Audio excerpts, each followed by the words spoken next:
नमस्कार। इन खबर में आपका स्वागत है। अयोध्या में राम मंदिर कब बनेगा, ये निर्णायक घड़ी आ गई है। इसमें 2-3 तारीखें बहुत अहम हैं। सबसे पहले 17 अक्टूबर, उसके बाद 17 नवंबर, उसके बाद 6 दिसंबर और उसके बाद कुछ भी हो सकता है। यदि ईयर की बात करें तो 1949, 1989 और अब 2019। 1949 में से ये प्रगति शुरू हुई थी। 89 से जो है इसमें एक नया टर्न आया था। 86 में भी आया था, 89 में भी आया था और अब 2019 में, और इसके बाद 89 के बाद 92 में भी आया, जबकि विवादित ढांचा गिरा दिया गया। और अब 2019 में वो निर्णायक घड़ी आने वाली है जिसमें ये फैसला होना है कि राम जन्मभूमि कहाँ पे है और वो उस पर किसका हक बनता है। तो जो भी 5 सदस्यीय बेंच सुप्रीम कोर्ट में सुनवाई कर रही है टाइटल सूट की, उसने ये तय कर दिया है कि 17 नवंबर से पहले हमें फैसला देना है और 17 अक्टूबर तक, यानी कि आज 14 अक्टूबर है, इसमें सिर्फ और 3 दिन बचा है कि सभी पक्षों को अपनी बात पूरी कर लेनी है।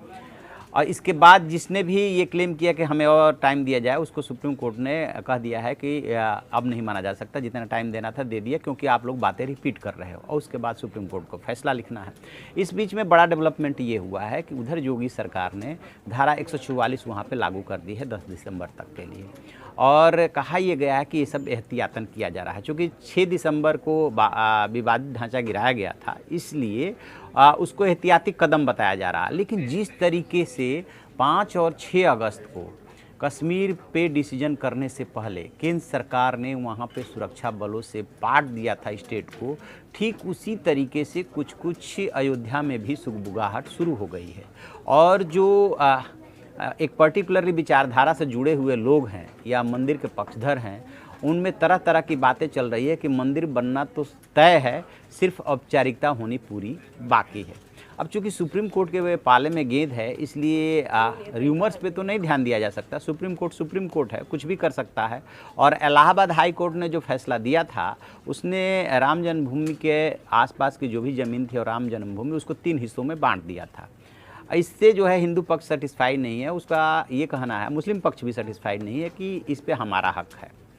दोनों पक्ष अपना अपना दावा जता रहा है। वैसे सिविल सूट में होता क्या है कि जो कोई भी पक्ष कहता है कि ये पूरा का पूरा हमारा है और दूसरा पक्ष कहता है कि नहीं हमारा है, तो अकॉर्डिंग टू एविडेंस कोर्ट को ये डिसाइड करना होता है कि आपका है कि नहीं है। ये डिवीजन का सूट नहीं है, ये सिविल सूट है जो कि टाइटल का सूट है। लिहाजा सुप्रीम कोर्ट को दिस वे और दैट वे डिसाइड करना है, जो कि हाई कोर्ट नहीं कर पाया। एक बात। दूसरी बात, इसमें एक और महत्वपूर्ण डेवलपमेंट ये हुआ है कि आज जब सुनवाई शुरू हुई तो मुस्लिम पक्ष के जो वकील हैं राजीव धवन, उन्होंने एक बहुत ही अहम सवाल उठाया कि जितने भी सवाल पूछे जा रहे हैं वो सिर्फ मुस्लिम पक्ष से क्यों पूछे जा रहा है, हिंदू पक्ष से कोई सवाल क्यों नहीं पूछा जा रहा है। उन्होंने कहा कि ये बहुत ही विचित्र बात है कि इस केस की सुनवाई के दौरान अभी तक जितने भी सवाल किए गए हैं सिर्फ मुस्लिम पक्ष से कोर्ट पूछ रहा है, यानी कि बेंच पूछ रही है। उस बहस के दौरान जो है जजेस सवाल उठाते हैं, उसका उन्हें जवाब देना होता है। वो एक प्रक्रिया का हिस्सा है। राजीव धवन यानी कि मुस्लिम पक्ष के जो वकील हैं, वो कहते हैं कि पुरातत्व विभाग की जो रिपोर्ट है, किसी मंदिर के ध्वस्त होने की बात नहीं कही गई है। धवन ने कहा कि ताला खुलने के बाद भी हिंदुओं का वहाँ पर कब्जा नहीं रहा, हिंदुओं के पास सिर्फ पूजा का अधिकार रहा।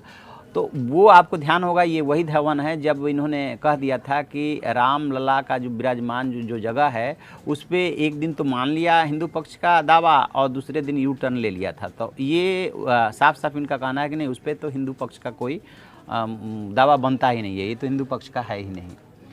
धवन ने बाद में ये जोड़ा कि ये किस्से कहानियों के जरिए या आप धार्मिक ग्रंथों के जरिए जो ये साबित करने की कोशिश करते हैं कि ये आपका पूजा का अधिकार था, किसी ने भी आज तक ये नहीं माना कि हिंदुओं का आंतरिक अहाते पे कब्जा था।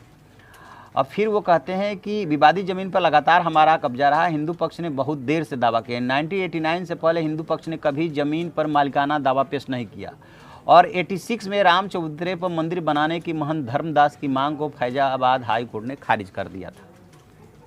इस पर जस्टिस DY चंद्रचूड़ ने राजीव धवन से हिंदुओं के बाहरी अहाते पर कब्जे के बारे में पूछा तो 1858 के बाद के दस्तावेजों से पता चलता है कि राम चबूतरा की स्थापना की गई थी, उसके पास अधिकार था। इसी बात पे जब ऐसे सवाल जवाब किए गए तो राजीव धवन ने कहा कि सिर्फ हम ही से सवाल पूछे जाते हैं, हिंदू पक्ष से सवाल नहीं पूछे जाते हैं। फिर राजीव धवन ने कहा कि 1985 से लेकर 1989 तक हिंदू पक्षकारों ने तो स्वामित्व का अधिकार ही नहीं मांगा, जबकि हमको सरकारी ग्रांट मिला। इससे साबित होता है कि हमारा अधिकार था, लेकिन मस्जिद पर अवैध कब्जा किया गया और उसके बावजूद उस पर कोई कार्रवाई नहीं की गई।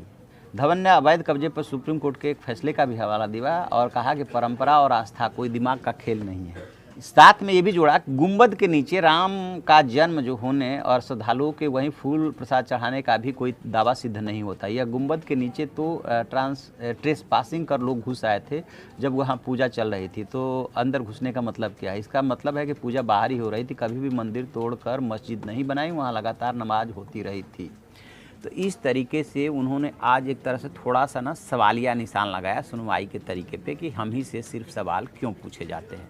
और उधर जो है मंदिर बनाने के लिए तैयारी चल रही है पूरे जोर शोर से।